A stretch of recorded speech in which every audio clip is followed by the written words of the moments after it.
စစ်တပ်မှာအတွင်းကျေနေပြီဆိုတဲ့ကိစ္စကိုကျွန်တော်အထောက်ထားရင်းနဲ့ပြောချင်ပါတယ်စစ်တပ်တွင်းမှာအတွင်းကျေနေပြီအဲ့တော့တချို့ကလည်းအဲ့ဒါနားလည်ခြင်းမှနားလည်မယ်နည်းနည်းလေးကျွန်တော်ရှင်းပြမယ်နံပါတ်1ကတော့နော်စစ်အုပ်စုကငှားလိုက်တဲ့သူတို့ဘက်က lobby လုပ်ပြီးမယ်လို့ငှားလိုက်တဲ့ U lobby အဖွဲ့ဘင်မနာရှီတို့အဖွဲ့ဒေါ်လာ2 သန်းပေးတယ်အဲ့ဒေါ်လာ2 သန်းကဘယ်ကဖြတ်တန်းလာတာလဲဆိုတော့ဗမာပြည်ထဲမှာဝင်ရောက်ပြီးတော့အလုပ်လုပ်နေတဲ့ပြည်မတရုတ်တွေကျွန်တော်ပြောတာပြည်ပတရုတ်တွေနော်ကျွန်တော်တို့တိုင်းရင်းသားညီကိုတရုတ်တွေမဟုတ်ဘူးပြောတာမဟုတ်ဘူးဒူးမျိုးတွေလို့ပြောတာမဟုတ်ပြည်မတရုတ်တွေနဲ့ပြည်ပတရုတ်တွေဟောင်ကောင်လည်းပါတယ်ထိုင်ဝမ်လည်းပါတယ်ဒါဟောင်ကောင်လူမျိုးစုထိုင်ဝမ်လူမျိုးစုအားလုံးလည်းပြောတာမဟုတ်ဘူးအဲ့မှာရှိတဲ့တရုတ်ပြည်မတရုတ်ဆဲလ်ကကောင်တွေကဗမာပြည်ထဲမှာကုန်တယ်ကြီးများအတင်းဖွဲ့ထားတယ်အဲ့ဒီအဖွဲ့ရဲ့ဥက္ကဋ္ဌကျွန်တော်နာမည်မှားမှာဆိုလို့ဒီ live ပြီးလို့ရှိရင်ကျွန်တော်အနီအောင်စာတမ်းနဲ့တင်ပေးမယ်သူ့နာမည်သူကနေပြီးတော့အရင်တော့ကရန်ကုန်မှာတိုင်းမူလာလှုပ်သွားတဲ့ထွန်းတော်အခုစစ်အာဏာသိမ်းအုပ်စုမှာပါတဲ့အကောင်ထွန်းတော်နဲ့ကတ်တယ်အောင်လင်းတွေနဲ့ကတ်တယ်ပြီးတော့သူတို့အဲ့လမ်းကြောင်းကနေပြီးတော့ပိုက်ဆံလွှဲတယ်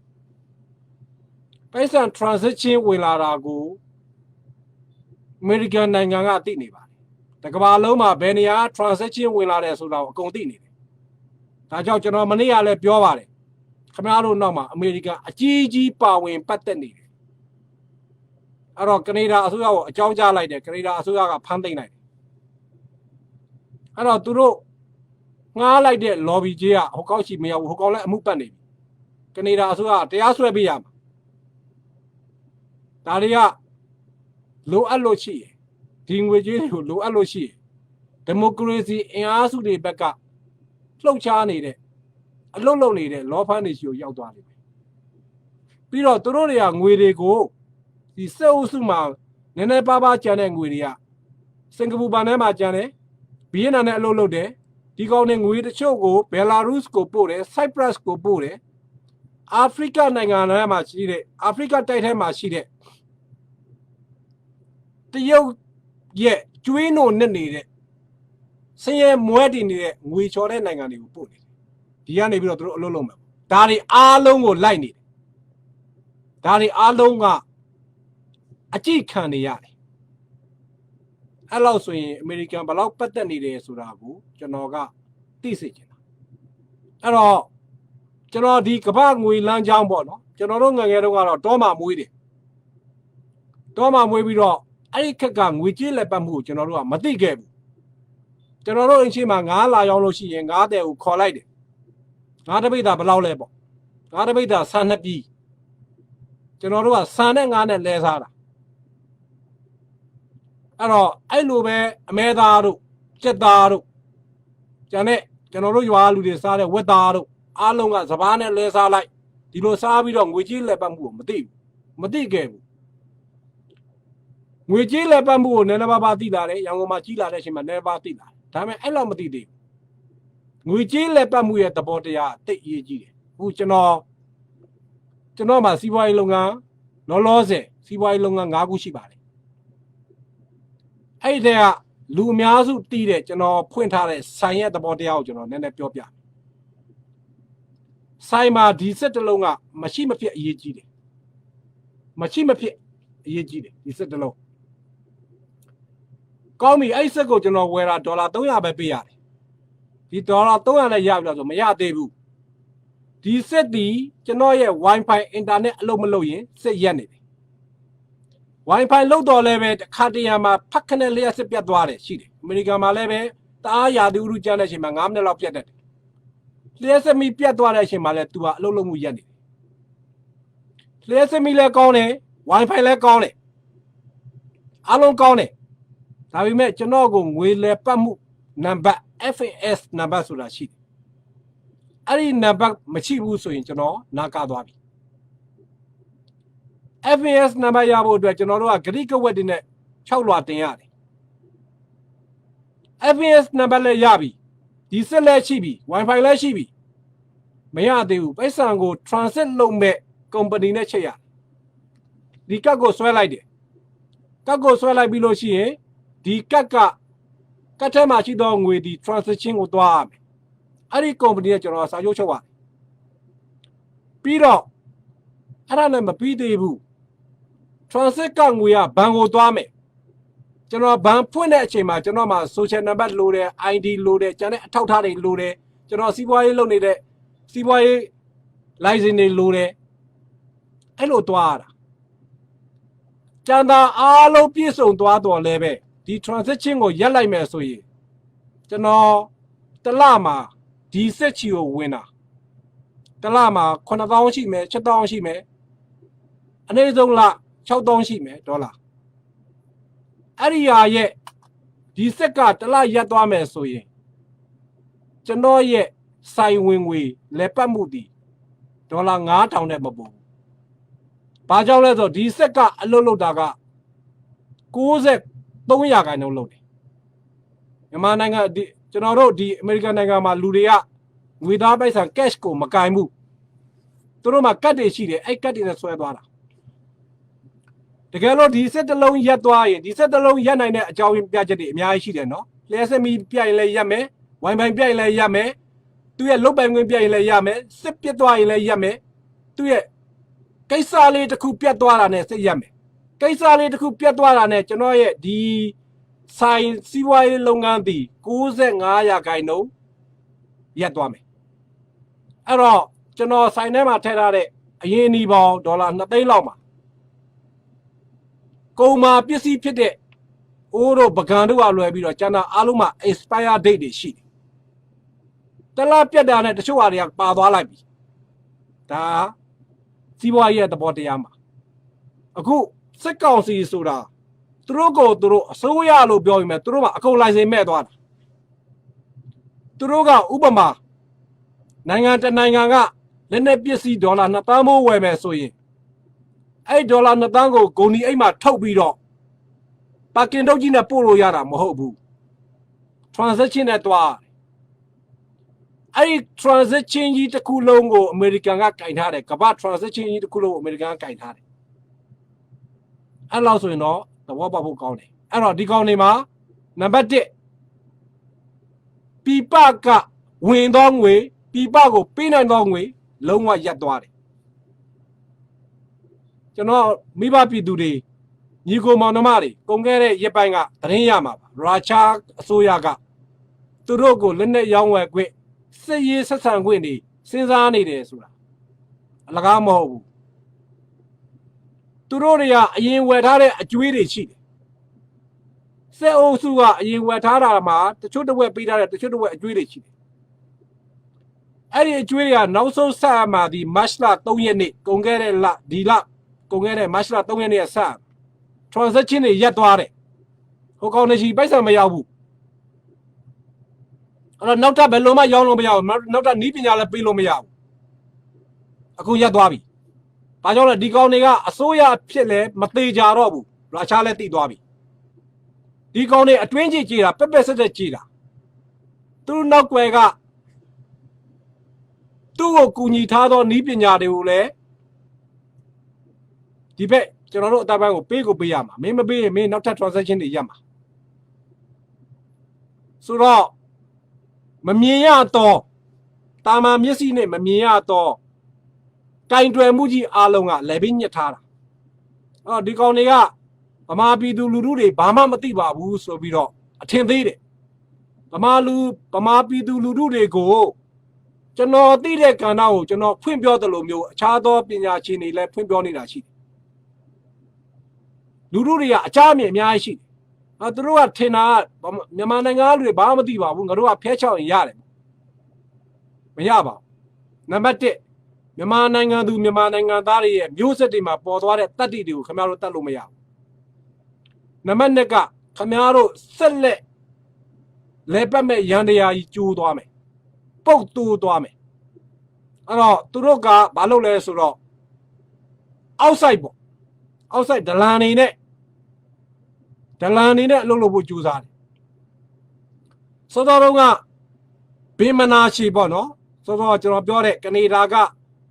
lobby အုပ်စုအဲ့တော့ကနေဒါနိုင်ငံကြီးကသစ္စာဖောက်နေတာမဟုတ်ဘူးနော်နိုင်ငံတိုင်းမှာအင်မတန်မှရစားမယ်ဆိုတဲ့အကောင်တွေရှိတယ်အခုကျွန်တော်တို့ကုန်ခဲ့တဲ့စစ်အုပ်စုသတင်းစာရှင်းလင်းပွဲမှာကြည့်ဘာမျက်နှာမှမထောက်ပဲပေါ်တင်ရစားမယ်ဆိုတဲ့အကောင်တွေစစ်အုပ်စုထဲမှာဝင်ကြီးတနေရာရလို့ရှိရင်လည်းပျော်နေတဲ့အကောင်တွေရက်ွက်တဲမှာဒလန်လုတ်တဲ့အကောင်တွေမျိုးနိုင်ငံတိုင်းမှာရှိတယ်သူတို့ကအဲ့ဒီလိုအကျင့်မကောင်းတဲ့လူချင်းဆက်သွယ်ပြီးတော့အလုပ်လုပ်ဖို့ကြိုးစားတာအဲ့တော့ဗမာပြည်ထဲမှာရောက်နေတဲ့အလုပ်လုပ်နေတဲ့စောစောကပြောတဲ့ပြည်ပတရုတ်အုပ်စုကြီးကဒါနဲ့ကစားဖို့ကြိုးစားတယ်နောက်တစ်ချက်ဘလောက်အံ့ဩဖို့ကောင်းတယ်ဆိုတာဂျပန်နိုင်ငံကလာပြီးတော့စစ်အုပ်စုကိုထောက်ခံတဲ့ foundation တွေရှိတယ်ဂျပန်အစိုးရထောက်ခံတာမဟုတ်ဘူးစစ်အုပ်စုကိုထောက်ခံပြီးတော့ရလှုပ်ရှားမယ်ဆိုတဲ့အကောင်တွေရှိတယ်အဲ့ဒီမှာဆာဆာကာဝါဆိုတဲ့ foundation ဒီကောင်ကဆက်အာဏာသိမ်းလာတဲ့အချိန်မှာဆက်အာဏာသိမ်းတဲ့အုပ်စုကိုပေါင်းပြီးတော့တီလဝါစိတ်ကန်းတို့ရခိုင်မှာရှိတဲ့ရင်းနှီးစိတ်ကန်းတို့သူတို့ရဖို့ကြိုးစားတယ်ဂျပန်နိုင်ငံရှိရလာမဲ့တချို့သောငွေကြေးတွေကို foundation နာမည်နဲ့ဒီကောင်တွေကိုကူညီဖို့လုပ်တာစစ်အုပ်စုတကယ်တော့အဲ့ဒီ foundation က NLD အစိုးရလက်ထက်မှာရောက်လာတာပါဒါပေမဲ့ဒီကောင်တွေသစ္စာဖောက်တယ် NLD အစိုးရကိုသစ္စာဖောက်တယ်ဖောက်ပြီးတော့စစ်အုပ်စုကိုကြားကံဖို့သူစူးစမ်းတယ်အဲ့ဒီလုပ်ငန်းတွေရရင်ဘာတွေရရမယ်ဆိုပြီးတော့ဂျပန်နိုင်ငံမှာရှိတဲ့တချို့ outside ခရိုဒီတွေကိုသူကကြိုတင်ရောင်းပြီးသားလည်းဖြစ်သွားပြီဒါပေမဲ့အမေရိကန်ကသိတော့အမေရိကန်ကဂျပန်နိုင်ငံသားရေးဝန်ကြီးကိုခေါ်ပြီးတော့ပက်ဆက်ထောင်းလိုက်တာဦးရက်သွားတယ်ဆိုလိုတာကအမေရိကန်ဒီကျွန်တော်တို့မြန်မာနိုင်ငံအတွက်100%ပါဝင်နေတယ်အခုရက်သွားတယ်ဆာဆာကာဝါဖောင်ဒေးရှင်းကလှုပ်တဲ့အောက်တန်းစားအလုပ်ကြီးရက်သွားတယ်ဂျပန်နိုင်ငံကလာမဲ့ငွေကြေးစီးကြောင်းအလုံးရက်သွားပြီဒီကောင်တွေရှိမရောက်ဘူးအဲ့တော့ဒီကောင်တွေအားလုံးကဘာလုံးပါလဲဓမြတိုက်မယ်လူမယ်ရခိုးမယ်ဒီကောင်တွေဘာတိတ်ခါမှမရှိဘူးသူတို့စစ်တပ်မှာတင်ခဲ့တယ်ဆိုကိုချင်းတရားလည်းဘာမှမရှိဘူးလက်နဲ့ပြပြီးတော့ခိုးမယ်တိုက်မယ်လူမယ်ရက်မယ်လူတို့ကတော့ဒါကိုခုခံရမယ်ကျွန်တော်အဲ့လောက်ပဲစကားပြောပါမယ်နောက်တစ်ခုကစစ်ရေးအကူအညီမကူညီဘူးလားကျွန်တော်တုံးခဲ့တဲ့ရက်ပိုင်းကလည်းပြောတယ်မနေ့ကလည်းပြောတယ်ကျွန်တော်တို့ချီကိုအကူအညီတွေအများကြီးရောက်လာမှာပါစိတ်ချပါကျွန်တော်သိတဲ့အရာအားလုံးကိုကျွန်တော်မှဖွင့်ပြောပိုင်ခွင့်မရှိဘူးနံပါတ်1ကဖွင့်မပြောချင်ဘူးဆိုတာရန်သူလည်းသိသွားမှာဆိုပါတယ်နံပါတ်2ကတချို့ပလင်အကြီးတွေကိုဖွင့်ပြောလို့မရဘူးဒီအတွက်ငါတို့ကိုဘာမှမကူညီဘူးလားလို့တော့မခံစားပါနဲ့ခင်ဗျားတို့မမျော်လင့်မဲ့အချိန်မှာအလင်းအမြန်အချိန်မှာအကူအညီတွေရောက်လာပါလိမ့်မယ်ဒလန်တွေမနာလိုဖြစ်တတ်သူတွေလူကြောက်တွေရိုးသားသားကြောက်တဲ့ပြည်သူလူထုကိုကျွန်တော်အပြစ်မဆိုလို့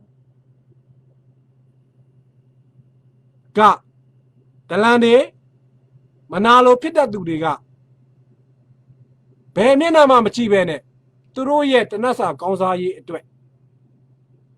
သူတို့ခင်ဗျားတို့ကိုချင်းကြောက်တဲ့စာတွေစိတ်တက်ကြတဲ့စာပေစကားတွေပြောရင်လည်းပဲခင်ဗျားတို့ဂယုမဆိုင်ပါနဲ့ဒါကျွန်တော်ဖြတ်တန်းမှုမှာလည်းကျွန်တော်အများကြီးကြုံခဲ့ရပြီးပြီကျွန်တော်သူတို့တွေကိုဂယုစိုက်ပြီးနောက်ပြန်လှည့်နေမယ်ဆိုရင်ကျွန်တော်အလုပ်ဖြစ်ခဲ့မှာမဟုတ်ဘူးတပါးထဲမှာတစ်ဆက်တည်းပြောမယ်ကြာဆုံးသွားတဲ့ရဲဘော်မိသားစုတွေဘယ်ရက်ဘယ်ဒေသကဖြစ်ဖြစ်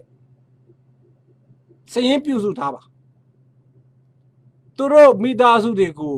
ကူညီမဲ့ရန်ပုံငွေတခြားလူတွေလှုပ်ချင်လို့မယ်ကျွန်တော်ကိုယ်တိုင်လည်းလုပ်မှာပါကျွန်တော်ဂရုပြုပါတယ်ကျွန်တော်ရဲ့ငွေကြေးတွေက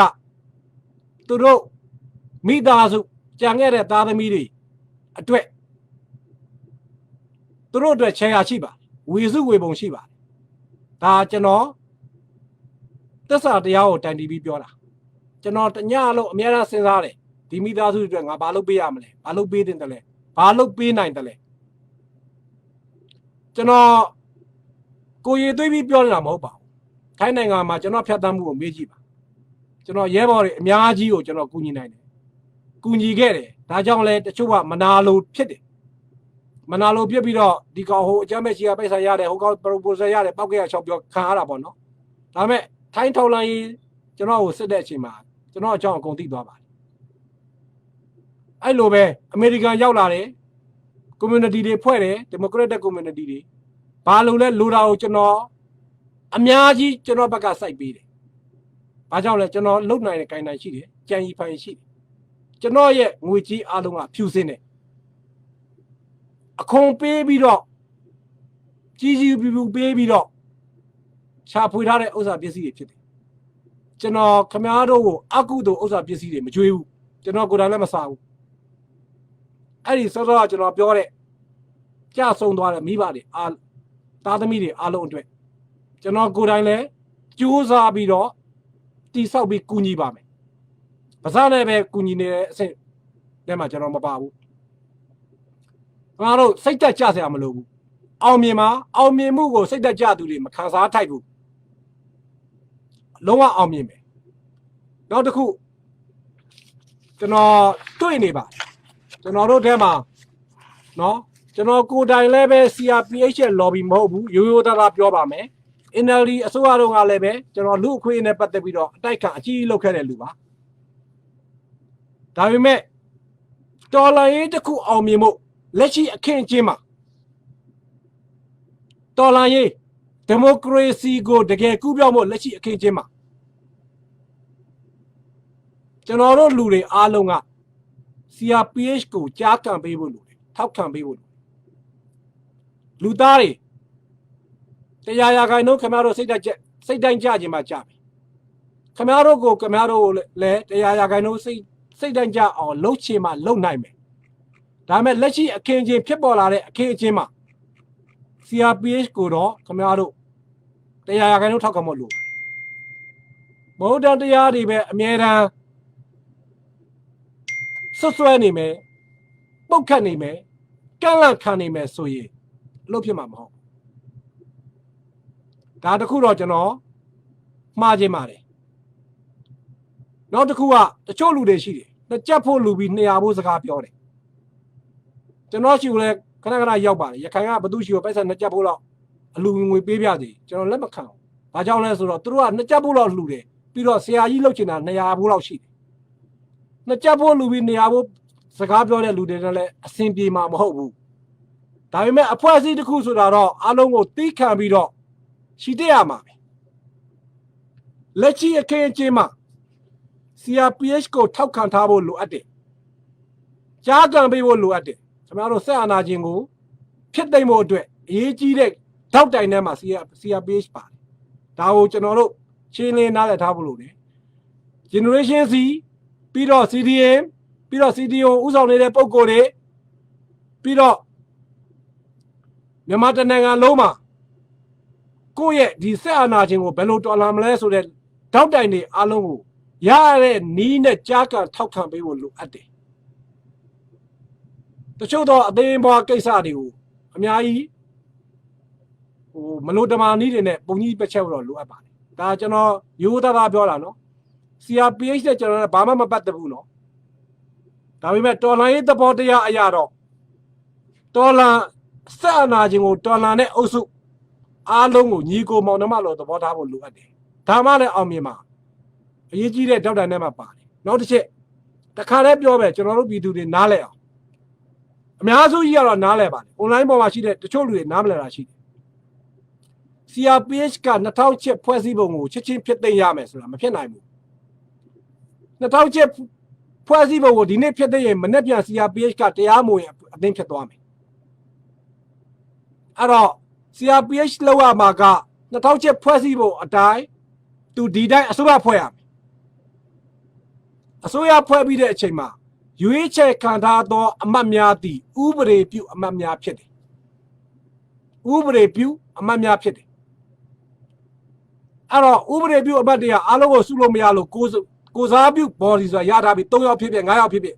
အဲ့ဒီ3ယောက်5ယောက်ကဥပဒေပြုဖို့လူတို့ကရွေးထားတဲ့အတွက်သူတို့ဒီဥပဒေကိုအစားထိုးပိုင်ခွင့်ရှိတယ်ဒီဥပဒေကိုအစားထိုးတယ်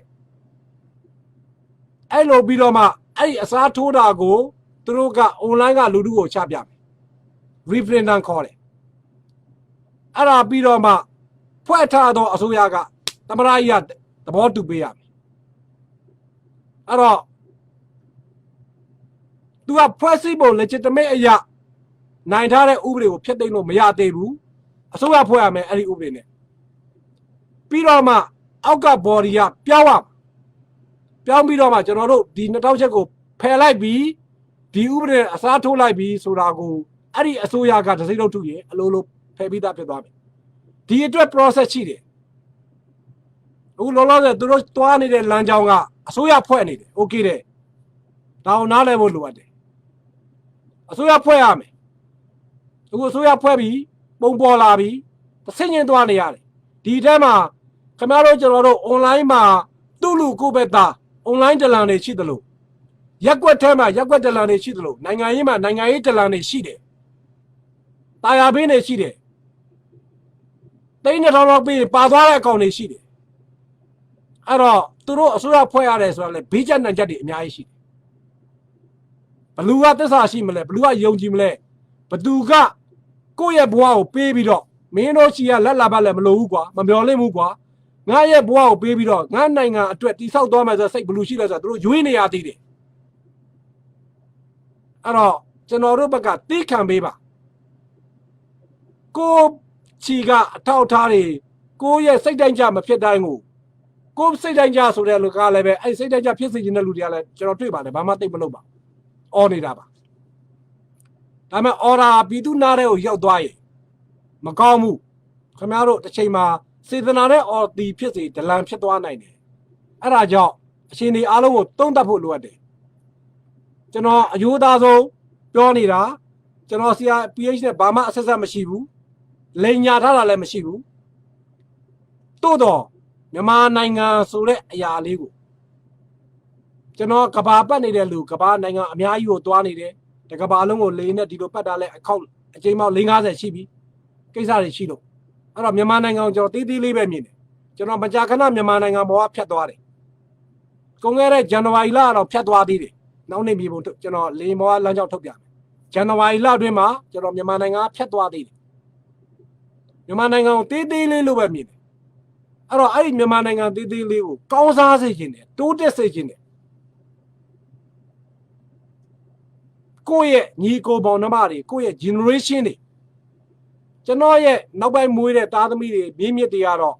ဗမာစကားပြောချင်မှပြောတော့မှာနော်ဒါကိုကျွန်တော်ဆိုလိုတာမဟုတ်ဘူးကျွန်တော်ကိုယ်တိုင်ကဗမာစကားပြောတဲ့လူသားတစ်ယောက်ဖြစ်တယ်အဲ့ဒီမြေမှာမွေးခဲ့တယ်ဘာဘိုးဘေဘီဘင်ဘတ်ပေါကျွန်တော်အဲ့ဒီမှာမွေးခဲ့တဲ့လူအဲ့ဒီတိုင်းပြည်လေးကိုကောင်းစားစေခြင်းလူဒန်းစိတ်ဖြစ်စေခြင်းနဲ့ဘယ်နိုင်ငံသွားဂုံတိတ်ခါချစ်ကြီးနဲ့ရက်တီစေခြင်းနဲ့ဒီစေတနာတွေကြောင့်ကျွန်တော်မနာရလုပ်နေတာကျွန်တော်စီးပွားရေးကျွန်တော်လုပ်မယ်ဆိုကျွန်တော်ဘီလီယံနာဖြစ်သွားပြီဒါပေမဲ့ကျွန်တော်မမက်ပါဘူးကျွန်တော်မှအဲ့ဒီတထေးကြီးလုပ်ပြီးတော့ဇိမ်ခံနေဖို့ရွေချက်လည်းမရှိဘူးကျွန်တော်ထမင်းတစ်လုံးစားနေရတဲ့အချိန်မှာငါနိုင်ငံသားတွေငါညီကိုမောင်နှမတွေသူတို့ခမရဘယ်လိုနေရလဲဆိုတော့ကျွန်တော်ကောင်းတယ်မှာအများအားစိုးမိုးနေတယ်ဒါကြောင့်ကျွန်တော်တတ်နိုင်တဲ့နည်းနဲ့လုပ်ပေးနေတာတတ်နိုင်သမျှကျွန်တော်ငွေကြေးပဲကျွန်တော်အချိန်ပဲတုံးပြီးလုပ်ပေးနေတာကျွန်တော်ဘယ် proposal မှမယူခဲ့ဘူးကျွန်တော်ကိုတချို့လူကြီးတွေ proposal တင်ခိုင်းတယ်ကျွန်တော်မတင်ခဲ့ဘူးဒါပေမဲ့ proposal ယူတဲ့လူတွေကိုကျွန်တော်အပြစ်မပြောဘူးပေးရမယ်သူတို့အလုပ်လုပ်နေတာ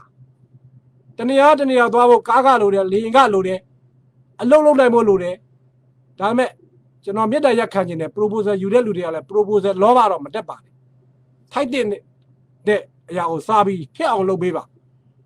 proposal လောဘတို့အာနာလောဘတို့ popular လောဘတို့ဒါကကျွန်တော်တို့ community နဲ့ကျွန်တော်တို့လူမျိုးဆက်ကိုအကျိုးမပေးဘူးအဲ့ဒီအကျိုးမပေးတဲ့အရာတွေကိုဖယ်ပြစ်နိုင်ဖို့အရေးကြီးတယ်ကျွန်တော်တို့မြန်မာနိုင်ငံသားတွေကမွတ်စလင်ဖြစ်ဖြစ်ဗုဒ္ဓဘာသာဖြစ်ဖြစ်ခရစ်ယာန်ဖြစ်ဖြစ်ဘာသာရေးစကားအယံပြောတယ်အယံပြောတာဘာသာရေးစကားဘယ်ကျမ်းနဲ့မညီဘူးဘယ်ကျမ်းနဲ့ညီတယ်ဘာဖြစ်တယ်ညာဖြစ်တယ်ဖះရှင်ကဘယ်လိုဟောခဲ့တယ်အယံပြောတယ်အယံညင်းတယ်ဒါပေမဲ့စပစ်တီလေးတစ်လုံးကိုလူပြီးတော့ရံဖြစ်နေကြတယ်မင်းကိုတီလေးတစ်လုံးကိုလူပြီးတော့ရံဖြစ်နေကြတယ်အဲ့လိုမဖြစ်စေချင်ဘူးကျွန်တော်တို့စိတ်တွေကိုလူကြီးစိတ်မွေးပါလူကြီးစိတ်ဆိုတာကိုအာနာယူပြီးတော့လူဘာဝပဲလူကြီးစိတ်ပြောတာမဟုတ်ဘူးเนาะတကယ်ကိုကြီးမြတ်တဲ့စိတ်တွေမွေးပါကြိုးစားပါလုံးဝအောင်မြင်သွားမယ်ကျွန်တော်ဒီနေ့အချင်းနောက်ဆုံးပိတ်အနေနဲ့ဒီကုန်းရုပ်ပြောချင်တာကနောက်တစ်ချက်ရှိတယ်ကျွန်တော်တတိယအောင်ပြောမယ် CRPH ကလက်နဲ့ကင်ဒေါ်လာနေတဲ့အုပ်စုတွေထဲပါဘယ်ဖွဲ့ကိုမဆက်သွယ်ဘူးဘယ်ဖွဲ့ကိုဆက်သွယ်တယ်ခင်ဗျားတို့အများကြီးမွေပန်းနဲ့ဒီမိုကရေစီကိုဥတီနေတယ်ဆိုတဲ့အဖွဲ့အစည်းတိုင်းဒီဒီမိုကရေစီကိုကျင့်သုံးနေသောဒီမိုကရေစီကိုအားပေးနေသောနိုင်ငံကြီးများရဲ့သဘောတူညီမှုလိုအပ်တယ်တချို့အဖွဲ့အစည်းတွေကတချို့ဥပဒေနဲ့ညှိနေတဲ့အတွက်ကျွန်တော်တို့မသိတဲ့ဥပဒေတွေနဲ့ညှိနေတယ်အဲ့ဒီအတွက်သူတို့မှစကားပြောနေတယ်ပြောလို့မရဘူးငါတို့တော့မသိပါဘူးကွာဆိုပြီးတော့ဥဆောင်လုပ်နေတဲ့လူတွေကိုအများကြီးမဝေဖန်စေချင်ဘူးလုံးဝမဝေဖန်ဘူးပြောတာမဟုတ်ဘူးเนาะဝေဖန်ရမယ်တုံးတက်ရမယ်အကြံကောင်းအညာကောင်းတွေပေးရမယ်စေတနာရှိဖို့လို့ဒါပေမဲ့အများကြီးပုတ်ခတ်တဲ့ဆင်တော့မဖြစ်စေချင်ဘူးဒါလေးလည်းကျွန်တော်ကသတိထားစေချင်တယ်ဒါလေးကိုသတိထားစေချင်တယ်ဘာကြောင့်လဲဆိုတော့တချို့လောက်ရတာမှာသူတို့ကဒီလူတွေနဲ့ပေါင်းတဲ့မပေါင်းတဲ့အများကြီးနောက်ခံနေရှိတယ်တကယ်ကူညီနေတဲ့လူတွေနဲ့နောက်ခံနေရှိတယ်အဲ့ဒါလေးကိုလည်းကျွန်တော်မမေ့ခင်ထပ်ပြောတာပါအခုငွေကြေးလမ်းကြောင်းအရဘယ်လာရုစ်တို့ဗီယက်နမ်တို့စင်ကာပူတို့ကိုရီးယားဂျပန်နောက်ထိုင်း UAE မှာလည်းဒီကောင်တွေထားတာရှိတယ်ဆိုတော့ဒါတွေအားလုံးကပိတ်ဆို့ခံထားပြီးမလိုက်နာသေးတဲ့တချို့နိုင်ငံလေးတွေရှိရင်လည်းပဲပြင်းပါအဲ့တော့သူတို့တက်တွင်းမှာငတ်ပြတ်ပြီးသိကုန်မယ်လူတို့ကိုသူတို့ရတဲ့နည်းနဲ့ခဏတော့အနိုင်ကျင့်အောင်မယ်ဒါပေမဲ့ကာလတစ်ခုလေးပဲရှိတယ်ကာလတိတ်မလို့တော့ဘူးသူတို့ကလူတို့ကိုလက်နဲ့အနိုင်ကျင့်တယ်အဲ့ဒီဆက်အကြမ်းပဲအုပ်စုကိုလည်းဒီနေရာသတိပေးလိုက်မယ်ခင်ဗျားတို့လက်နဲ့လူတို့ကိုအနိုင်ကျင့်တယ်လူတို့လက်ထဲကိုတော့မဟုတ်ဖြစ်တည်လာမဲ့လက်နဲ့ကန်အင်အားစုတည်ခင်ဗျားတို့တဲ့လက်နဲ့ငါးဆကောင်းတဲ့အချိန်မှာခင်ဗျားတို့ထိုင်ကိုပြီးရှစ်ခိုးဖို့မစင်းစားနဲ့ရှစ်ခိုးပြီးထိုင်ကိုမစင်းစားနဲ့ခင်ဗျားတို့လူနှလုံးသားမရှိဘူးတော်တော်ရုပ်မာတဲ့လူကိုဝင်တယ်ကြီးကိုလည်းပြတ်တတ်တယ်အသက်မပြည့်တဲ့ကလေးတွေကိုလည်းပြတ်တတ်တယ်